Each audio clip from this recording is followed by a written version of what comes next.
Ibang klase ngayon ang mga media sa Marcos admin, ha? Si Ram, si Ram. Sir Ram! Sir, bakit po kayo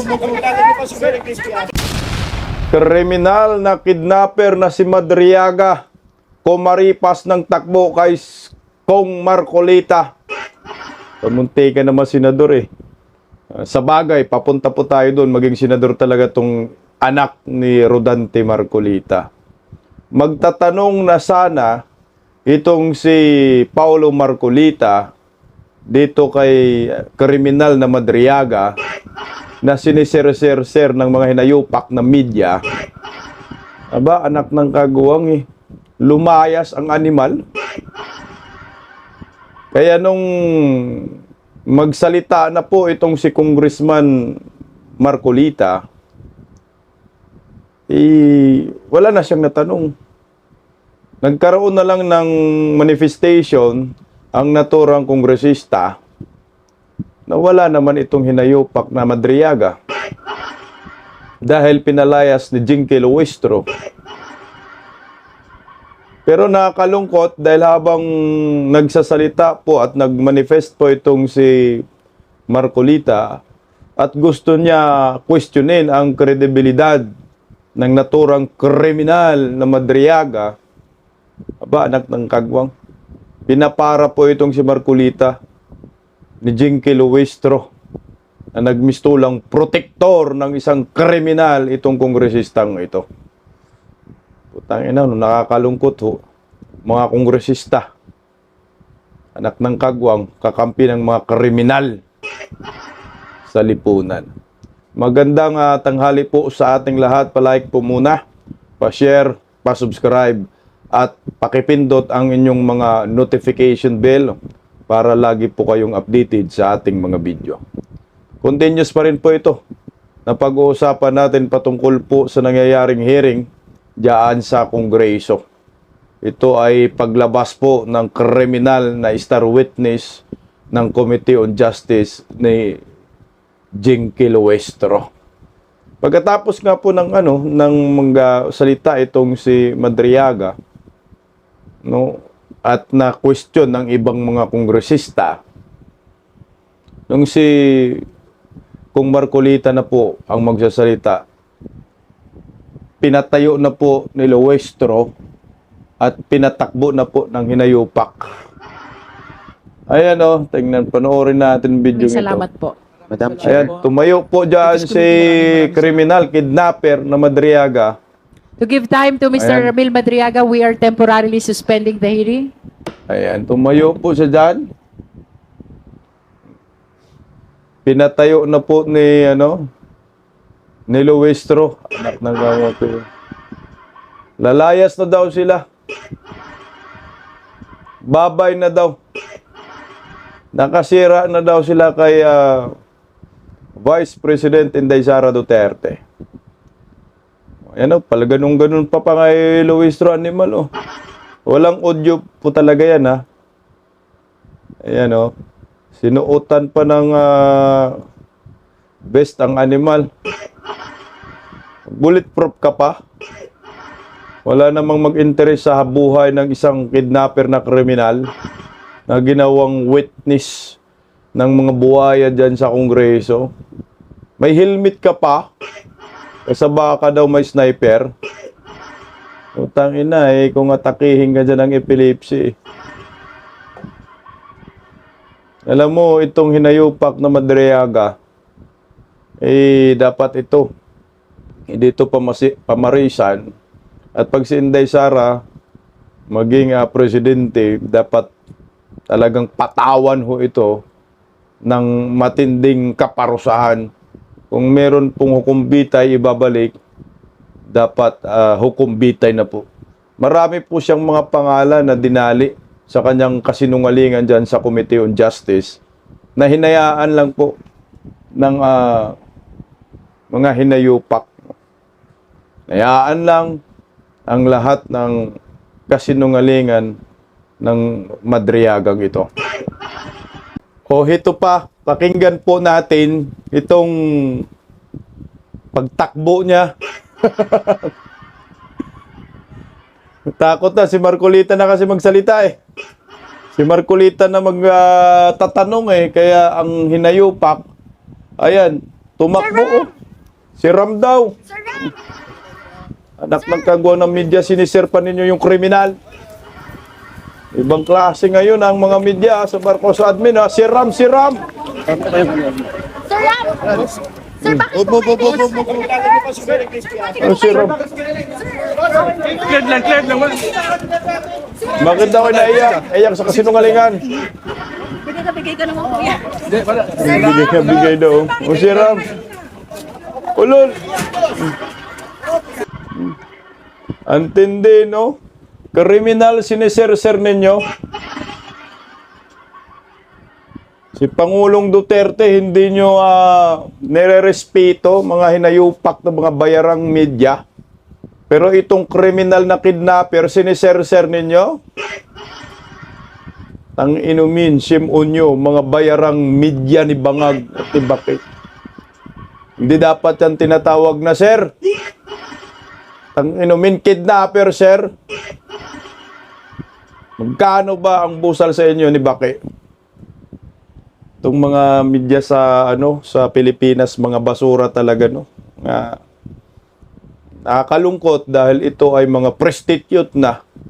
Mas kinakampihan pa ho nila itong hinayupak na kawatan kriminal na kidnapper na sa Madriaga na ngayon nagpagamit sa mga buwaya dyan sa Kongreso, sa komite ni Jenkil Westro na immoral na pagkatao.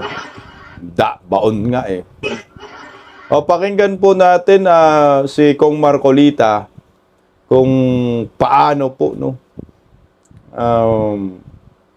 Pinagtutulungan si Marcolita dito ng mga buhaya ni Jerbel Luistro kasi gusto niya i-cross-examine at gusto niya questionin yung kredibilidad ni Madriaga. Gusto niya i-testing kasi hinayaan na magsalita diyan sa plenaryo, diyan sa Committee on Justice, na sirain at wasakin ang pangalan ng mga Duterte. Narito po, pakinggan natin. Thank you, Madam Chair. I take it to mean that despite the approval of the Chair to allow Mr. Madriaga to leave the House premises, I'm still allowed to make a manifestation.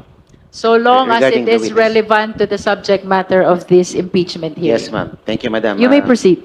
Two manifestations, ma'am. Number one is to present public records as to the background of the witness.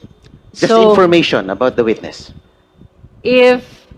If that pertains to the credibility of resource person Ramil Madriaga, I will have to prevent you. With all due respect, Honorable Marcoleta. Not really about the credibility, ma'am, but about the character of the witness. The character and the identity credibility are of the one and the witness. same.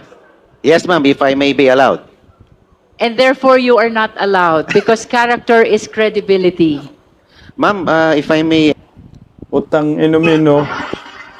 Alam mo yung kredibilidad ng isang witness, mahalaga po yan ma-determine.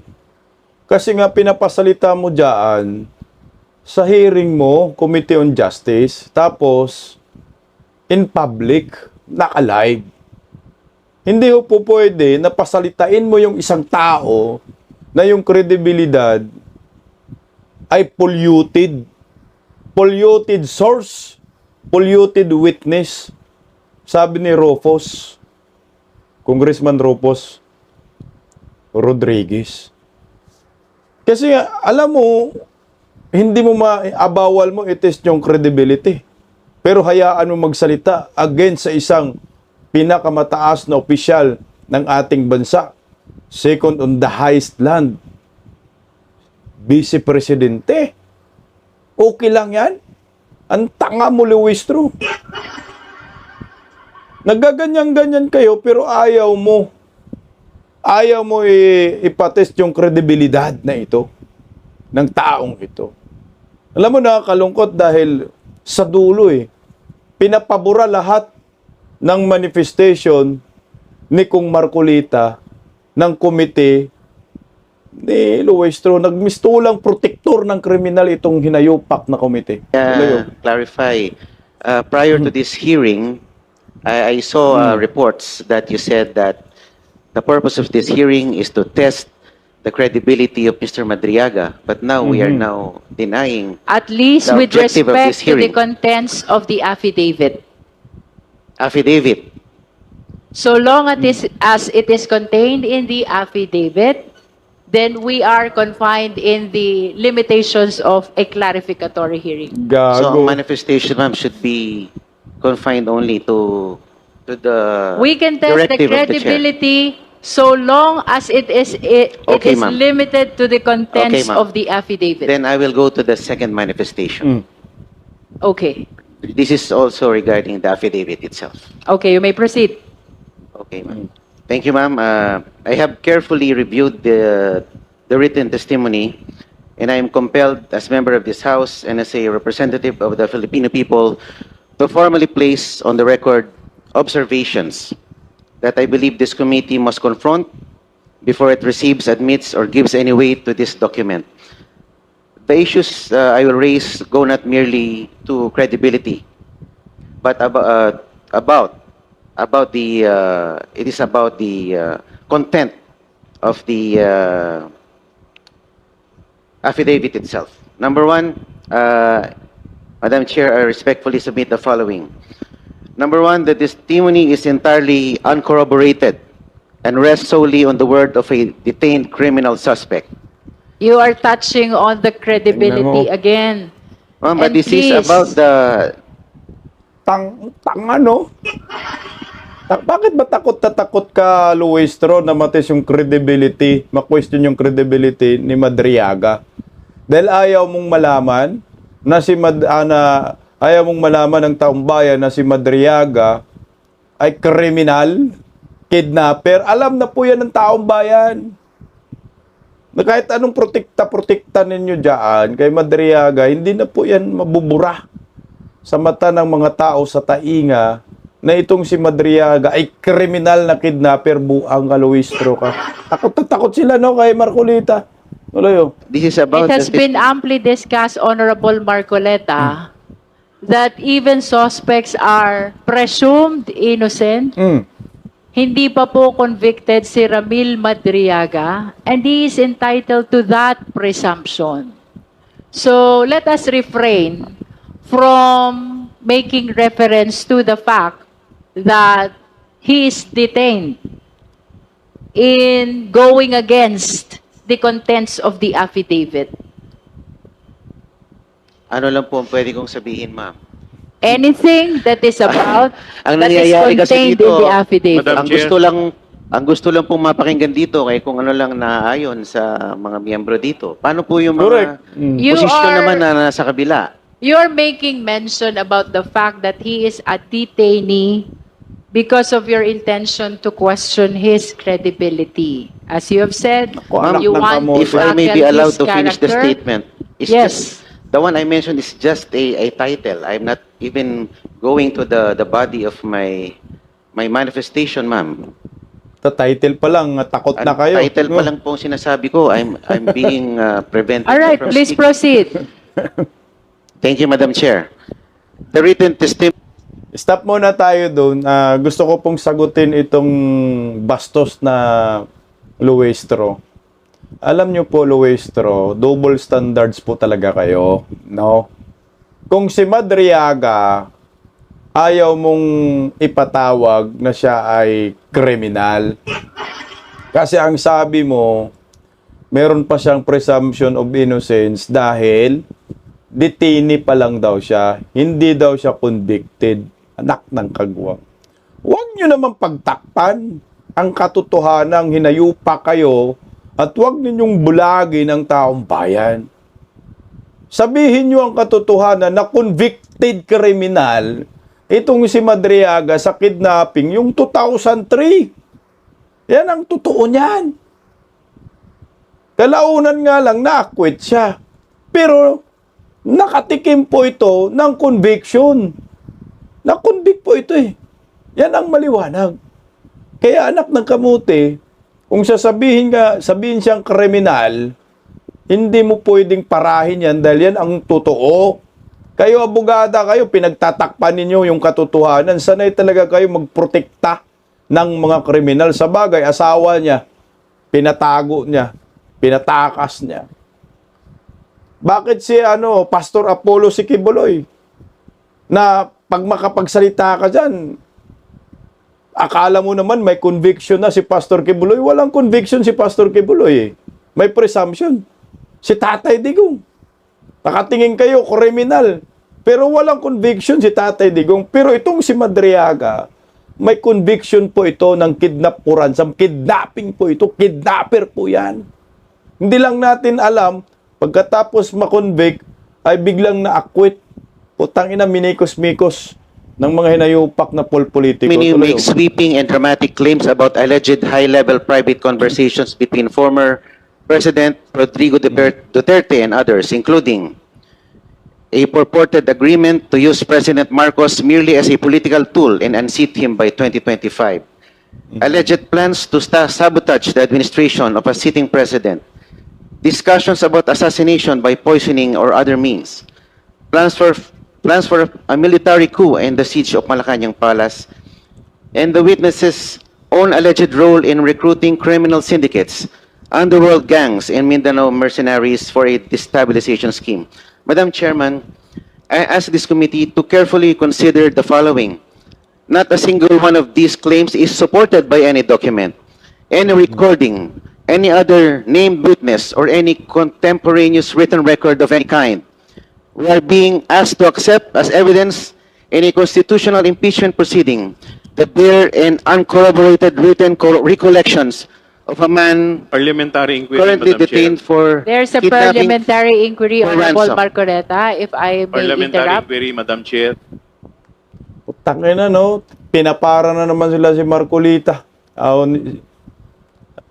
Takot sila, no? Dapat pagsalitain po ninyo yan.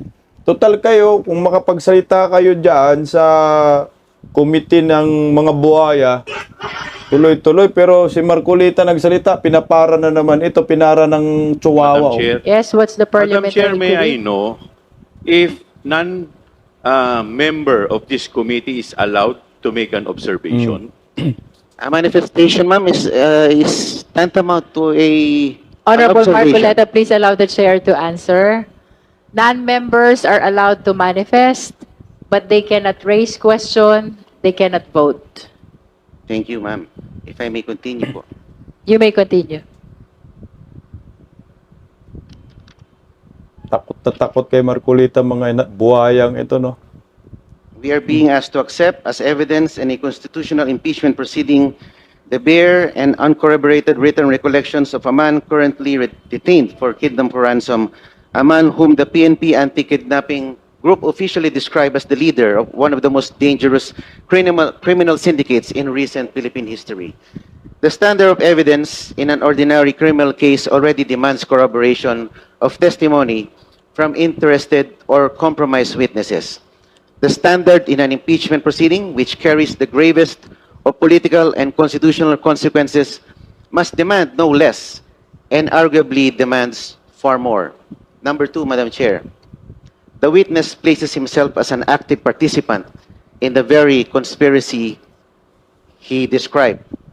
Madam Chairman, I wish to draw the committee's attention to a point that I believe has not been sufficiently examined. This witness is not a passive observer of the events he describes. By his own written account, he is an active and willing participant in them. According to this written testimony, if I may read, Madam Chair, the witness claims he was personally consulted by the former President, Duterte, and offered strategic advice. He personally recommended the creation of a dedicated security unit for the Vice President and identified its headquarters. He claims he was given specific assignments to recruit civil groups, school clubs, fraternities, underworld criminal gangs, and syndicates as part of an alleged plan to destabilize the government. He describes having knowledge of and apparent proximity to discussions about assassinations, coups, and the assault of the presidential palace. Madam Chair, if we take this testimony at face value, then the man sitting before this committee is not merely a witness. He is, by his own admission, a co-conspirator in a criminal enterprise of the highest order. He is a man who claims to have knowingly participated in plots that, if true, would constitute rebellion, sedition, and conspiracy to commit murder among the gravest crimes under Filipino law. This raises a question that this committee cannot in good conscience ignore. Why is this self-confessed co-conspirator being presented here as a credible witness rather than being investigated and prosecuted for the crimes he himself admits to participating in? And more importantly, has this witness been offered any form of immunity, protection, or accommodation in exchange for this testimony? If so, this committee and the Filipino people have an absolute right to know. Ramil Madriaga stated earlier that his giving testimony to this committee is not in consideration of any offer coming from anyone. Ulol, sinong maniwala dyan sa'yo? Hindi kami naniniwala na itong isang kidnapper na kriminal na pinuprotektahan mong hinayupa ka, na nagsasalita dyan na walang kapalit. Lus-lus mo. Huwag nyo kaming gawing ngayon lang ipinanganak. Alam mo, Luwestro, kahit anong mong panluloko sa taong bayan, walang maniniwala sa'yo. Sino ba ang maglakas ng loob na manira sa isang vice-presidente pag wala itong kapalit? Lukuhin mo ang mga pinklawan, dilawan, loyalistang tanganista na naniniwala sa'yo. Lukuhin mo yung mga aliporis ni Speaker. Layo. I make a manifestation, Madam Chair. The Honorable Chua. Thank you, Madam Chair. Madam Chair, we are not accepting everything that Ramil Madriaga stated a while ago as gospel truth. We are here to make clarificatory question with respect to the affidavit that he executed. Now, that is for purposes of determination of probable cause. Now, the time will come, that is, pag papunta po tayo sa Senado, pag nagtuloy-tuloy na po sa trial, that is the time where we will test the credibility of the statement of the witness, which is Ramil Madriaga. Tanga mo. During the hearing, pwede po siyang i-cross-examine ng mga abogado. At hindi po tayo ang magsasabi dito kung yung salita po niya ay totoo o hindi. Ang magsasabi po niya ay yung mga senator judges na tatayong hukom sa Senado. Kaya ang trabaho lamang dito natin ay tingnan lang kung may probable cause. Los-los Kasi mo, kung Chua. i-test na po natin yung credibility, that is already trial, Madam Chair. Putang ina, kahit anong palusot ninyo dyan, gumawa na kayo ng trial. Ang tanga mo, alam ng taong bayan kung ano ang dapat na mandato nyo lang. I-determine nyo kung may probable cause. Di ba nagdesisyon na kayo? Sufficient in form, sufficient in substance, sufficient in ground. Pero bakit nagkaroon kayo ng mini trial? Putang ina, ito ay paglabag sa saligang batas. Kahit anong palusot pa ninyo na huwag nyo itis yung credibility kasi nga magta-trial na tayo niyan. Wala na, nag-trial na nga ho kayo. Ang iniwasan ng ho ninyo, malaman ng taong bayan yung kredibilidad ng star witness ninyo na isang totoong kriminal at kidnapper. Lo nyo. Nga, tuloy natin. Oh. Chair. Kaya nga po kanina, lahat po ng mga miyembro, kung mapapansin po ninyo, halos nakatikim po ng objection sa ating Madam Chair dahil yung mga tanong po nila ay wala na sa affidavit at yun po ang tinatawag na proving question na. Kaya, Madam Chair, hindi po totoo na lahat po yun ay tinatanggap na po natin.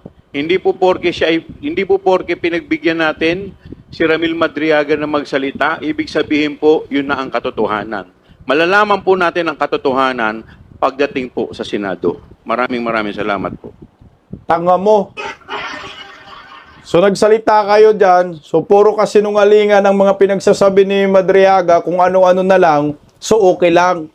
Pero dinamage na po ninyo ang pangalan ni Vice President Inday Sara. Gumawa kayo ng mini trial, kahit sasabihin ninyo hindi kayo gumawa, ito ay mini trial na po. May bias nga lang dahil hindi pwedeng mag-cross-examine ang mga abogado ni Inday Sara at mismo mga kongresista, hindi po ninyo pinapayagan na matis yung credibility ng hinayupak na kriminal. So saan ang hustisya nito? Chihuahua. Wag na, tapos na kayo. Si Marcolita na nga lang mag-isa. Takot na takot kayo. Pinuprotektahan ninyo itong hinayupak na kriminal. Number 3, the extraordinary nature of the claims demands an extraordinary standard of proof. Madam Chair, there is a principle recognized in law, in logic, and in common sense. Extraordinary claims require extraordinary evidence. The allegations in this written testimony are not ordinary. They include a sitting president being orchestrated as a puppet to be discarded on a predetermined schedule, presidential assassination by poisoning as a contingency plan, a coordinated military coup involving active and retired AFP and PNP officers, the planned siege and assault of Malacanang Palace by hard militants and mercenaries, and the recruitment of underworld criminal networks to trigger civil unrest. These are not allegations, Madam Chair, of budgetary irregularities or administrative lapses. These are allegations of a massive, multi-layered conspiracy, criminal conspiracy at the highest levels of Philippine political and military life. If true, they would represent the most serious threat to Philippine democracy in recent memory.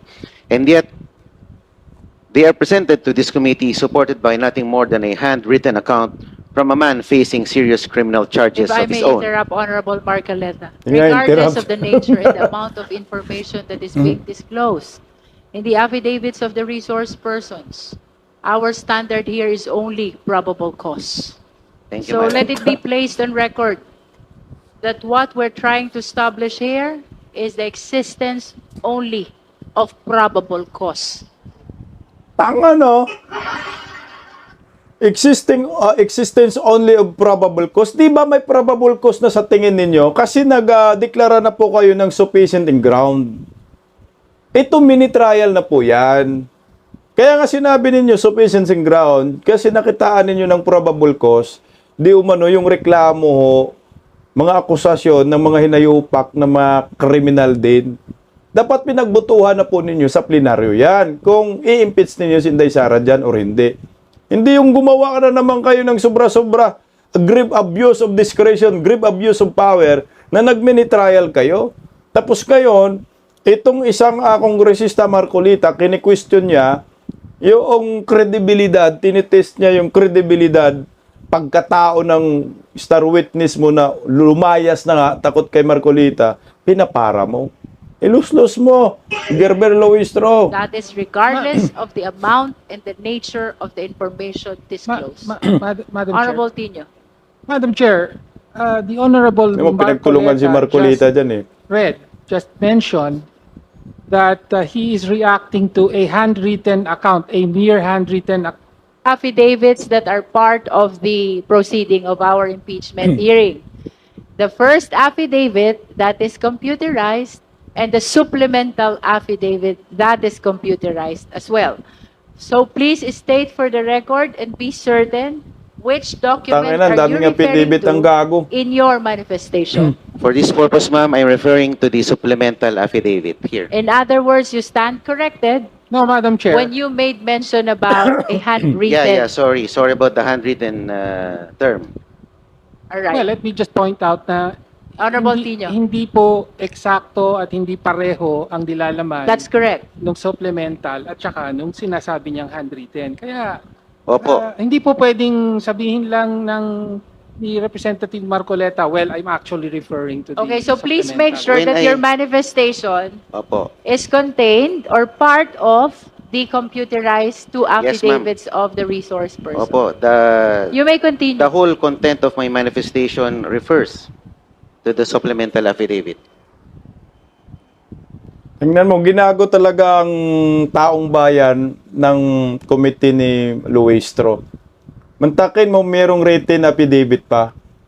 Tapos, merong computerized affidavit at meron pang supplemental affidavit. Ang tanga, no? Ba't ang dami ninyong affidavit? Ba't ang dami ninyong pinagawa kay Madriaga? Si Madriaga ba talaga gumawa yan? O ang gumawa kayo rin, mga tambaluslos kayo? Dapat isa lang yan. Bakit ang dami pang supplemental? Dapat ang ginawa ho ninyo, affidavit, no, pinanumpa, notaryado, dapat yung supplemental ninyo, evidence.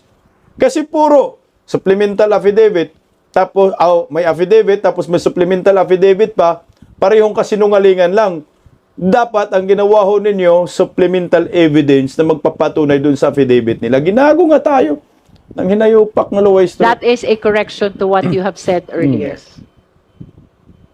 Yes, ma'am. Please continue. Madam Chair, The Honorable Si Pastor Joboy Dela. Aquino and then Honorable Abante. Madam Chair, can we limit Yes, we are actually limited to 5 minutes per justice Hindi mo member. nakaporma si And I Marcolita think dito, you are no? on your 4 minutes already. Pinapara Yes, lang ma'am. eh. So, Ginugulo. with your indulgence, Honorable Marcoleta, please wind up on your Yes, ma'am. manifestation. You have 1 minute to wind up. Yes. Madam Chairman, the weight of the claim must be matched by the weight of the evidence. As it stands, there is a vast and Correct. troubling gap between the two. Lastly, the timing and circumstances of this testimony raise serious questions of motive. Madam Chair, I also wish to place on record my serious concern about the timing and context of this testimony. The document is dated April 11, 2024, if I'm not mistaken, ma'am. It might be corrected. Nabol on the nga nila exact yan date. eh. April Comsec, can 11. you please confirm it if the date is April 11, 2026? Of the supplemental affidavit. The date of the supplemental affidavit. Hinabol lang nila yan, di ba? May Kasi I nga, confirm the exact date? Gusto Kindly lang nila confirm the gumawa date. ng eksena uli. Okay, April it's confirmed 11. April 11, 2026. April 11 ba? Ah, okay. Kunyari pa, walang alam si Luistro, lo nyo. Luistro, Please ikaw continue, gumawa Honorable yan. Marcoleta. Tuloy. Di ba nakaporma si Senador Marcolita? Kong Marcolita? Okay, ma'am. Winding up. Let me skip that part, ma'am. Okay, Kasi skip. ang akala ko, this is 2024. Anyway, Interrupt na Madam naman, Chair. no? Let us allow him to finish. After all, he has 1 minute left. 30 seconds Ginugulo na lang si lang. This is Marcolita very ng mga critical in buhaya the eh. statement made by Representative Marcoleta because he said April 11, 2024. And if we can go back to the records and confirm that is what. Yes, that's what why I was he said it's April 11, 2026. kaya I nga po corrected kinoconfirm Honorable ko, Marcoleta. Madam, Representative Sendanya, that's why I'm verifying the actual date of the supplemental affidavit. At, So for Are you the- holding a copy? opo. What is the date written in your copy? It's rather, the reproduction is rather unclear, madam. No, it's the date of signing and the date of jurat. It's April 11, 2026. Taguig Saka yung hawak City. ni Marcolita, 2024. Where did you Okay. get your 2024? Dito po kasi tinignan ko sa taas eh. In witness whereof, I have here unto set my It's hand. 2026. Opo. Parang The na... date of signing. Opo, opo. Anyway, Madam Chair, this page is on page 24. So I hope that the good gentleman would look closely at the document. yes, I am actually Thank you, Madam Chair. skipping that. Kindly Tagi. wind up, Okay. Honorable Marcoleta. Mhm. Okay. Specifically, I respectfully urge the committee through a manifestation to require the following before receiving this written testimony into record and giving it any substantial evidentiary weight. Number one, disclosure of whether the witness has been offered promise or expecting any form of It was legal answered accommodation. already by Ramil Madriaga during the clarificatory hearing. Yes, ma'am. Number two, Putangin na kasi bakit nyo pinapalayas kasi si Madriaga? Dapat hindi nyo muna yan pinapalayas hanggat hindi natanong lahat ng mga kongresista na nag-participate dyan sa mini trial ho ninyo. Kagaya nito, gustong magtanong ni Marcolita, paano pa matanong? Pinalayas nyo nga eh. Takot na takot nga ma-question yung kredibilidad. Ba't pa kayo natatakot? Alam naman na ho namin na talagang kidnapper at kriminal itong si Madriaga, kahit anong protekta ninyo dyan. Po, Tuloy. identification of at least one independent documentary or corroborating piece of evidence that supports any single material It will claim be the exclusive in this written judgment testimony. of the justice members in the determination of probable cause. Wala, ginugulo lang si Number 3, ma'am, Marcolita nila. clarification of how the witness, a man detained since July 2023, came to have knowledge of and access to the specific details he describes and how those details can be independently verified. That will be a probing question already. It should happen in the Oh, trial. tingnan mo. It's not a Siya question. sumasagot eh. But And that number Wala one, kasi is si a Madriaga eh. statement as to what the Justice Committee should do, and it goes beyond the clarificatory hearing already. Opo. If you were observing earlier, I've been stopping the questions of so many members to make sure that we confine this proceeding to a clarificatory hearing. So please, Yes, do ma'am. not suggest something that will go beyond Yes, ma'am. the intention of this And proceeding. if I may take note, Ulol. ma'am, the chair already called out most of the members of the committee into stating probing questions. And you are suggesting probing actions also. The last one that you read. Unless you don't Ayos. understand what Alam- you It's a read. request, ma'am.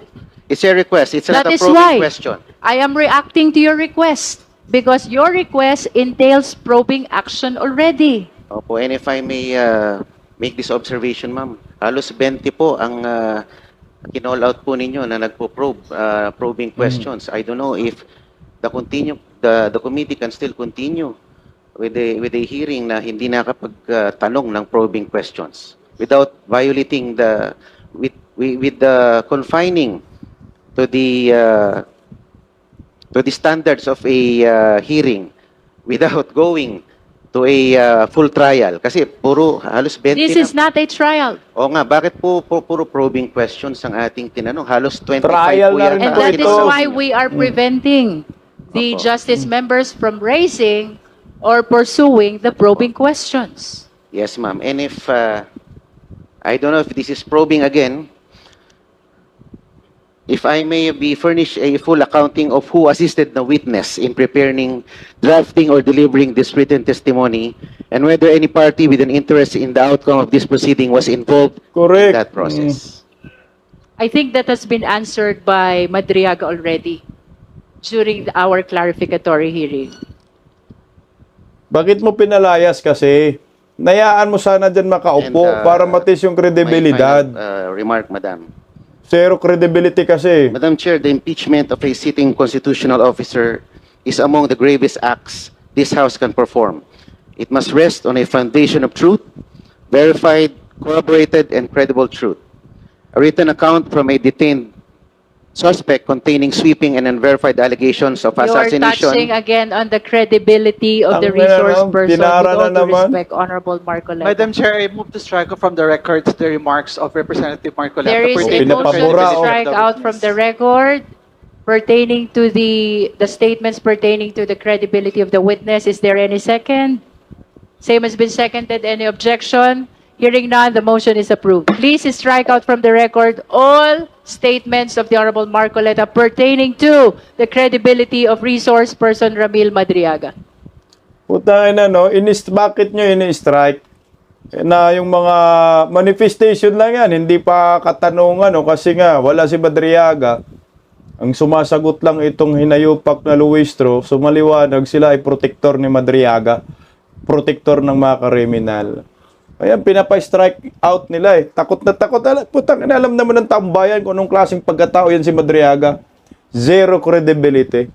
Tuloy natin oh. Baka po walang matira doon, Mama. Sana yung Yun final na. lang kasi Please Wala nang- understand at that least the issues Filipino concerning people are watching kahit credibility na pina-strike out niyo yung mga Correct. must be statements ko. raised in the trial Ma'am, and not in this clarificatory when you were hearing. interviewed before the media, ma'am, sinabi nyo you're here to test the credibility Please of the confine witness. your Madam Chair, manifestation point of to what order. is happening in this Madam proceeding. Chair, point The of Honorable order. Diaz Suarez. Are you backpedaling? With the permission of Congressman Marcoleta, I think we've given the gentleman enough and sufficient time to explain and expound on his position. Nabuhay tong kawatan din na to, no? Ang daming kaso sa ombudsman tong mga buhayang ito, Lomo Suarez. We still have so many matters to discuss and so many resource persons have been waiting. So maybe, may I ask the indulgence of the good congressman if we can already put and conclude his position and move on with our hearing because, Madam Chair, it's 3:45 in the afternoon. Okay. So, Anak ng kamote. O, ito, no. Tigilan na natin. Nagsalita si Suarez, walang kwenta. Bakit po mahalaga po na itest yung kredibilidad ng isang witness dyan sa committee hearing? Dahil nga po, yung witness nila, na pinagbasihan nila ng sufficiency in ground, no? Sufficiency in form, sufficiency in substance, sufficient in form, sufficient in substance, sufficient in ground. Kasi magsasalita dyan eh. Sa committee ninyo, naka-live. Alam ng buong mundo. So hindi po pwede na papayagan natin makapagsalita yung isang tao, yung zero credibilidad. Yung 18 ex-soldiers ka, hindi kayo nagkaroon ng investigasyon dyan.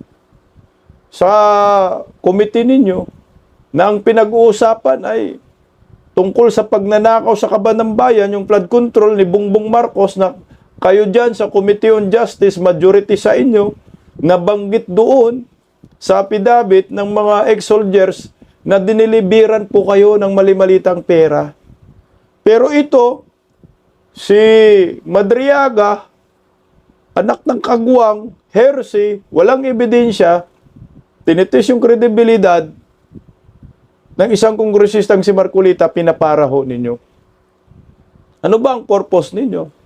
Kung kayo'y naniniwala na may kredibilidad itong si Madriaga, dahil yan ang pinagbasihan ninyo ng sufficient in ground sa akusasyon labang kay Inday Sara, ba't kayo takot?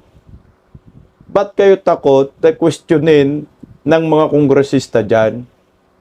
Kasi nga, ang katotohanan, walang kredibilidad si Madriaga at totoong kriminal, nakadetend man na niyan, convicted naman niya, nakatikim man ang conviction niya ng 2003.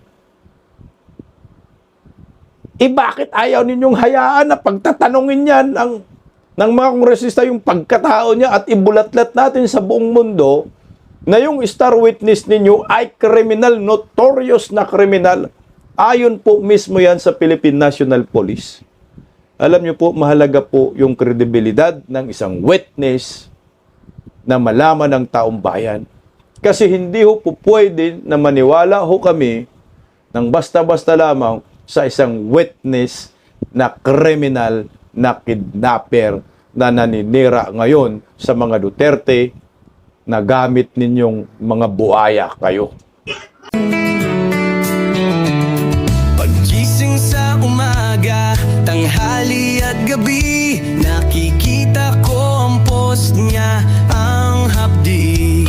Paano nga ba to? Di ako makatanggi. Watch ko na lang at isipin ng mabuti. Bisdak Pilipinas, Bisdak, tinig ng katotohanan. Sa bawat vlog may laban sa kasinungalingan. Mulat ang mata, gising ang masa. Bisdak Pilipinas, para sa bayan, gumigising sa diwa. Sa likod ng kamera, tapang ang dala, walang sinasanto kung mali ang gawa. Hinay-hinay, pero palaban. Boses ng tao sa digital na labanan. Bisdak, tinig ng katotohanan. Sa bawat vlog may laban sa kasinungalingan. Mulat ang mata, gising ang masa. Bisdak Pilipinas, para sa bayan, gumigising sa diwa.